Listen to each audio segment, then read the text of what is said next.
In 1992, Phil Vischer made a short film about a cucumber named Larry and a tomato named Bob.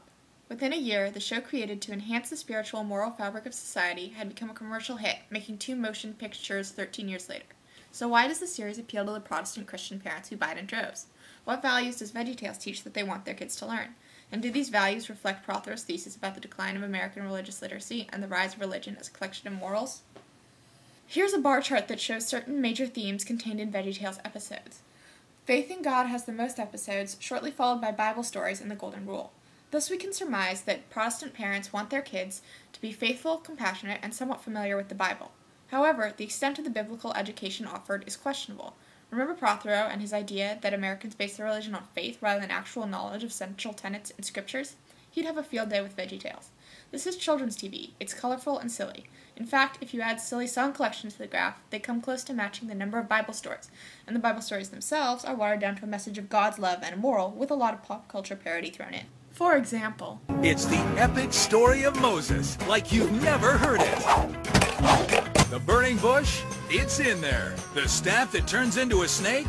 We've got that too. The plagues on Egypt? We've got swarms and storms, prairie dogs and pimples, and rivers running red.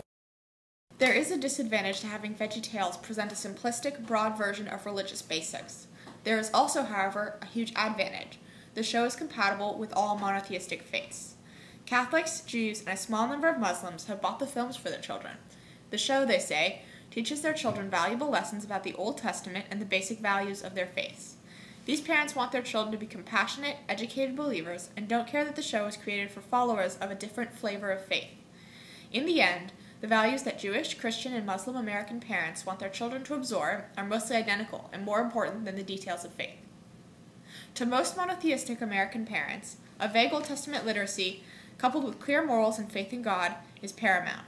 Children of a variety of faiths watch the same show, learning the same lessons no matter their denomination or even religion. As Prothero said, many of America's faiths are becoming more and more similar, focusing on the same morals and the same loving God rather than specific doctrinal differences. If it doesn't have a tail, it's not a monkey, even if it has a monkey kind of shape. If it doesn't have a tail, it's not a monkey. If it doesn't have a tail, it's not a monkey, it's an ape.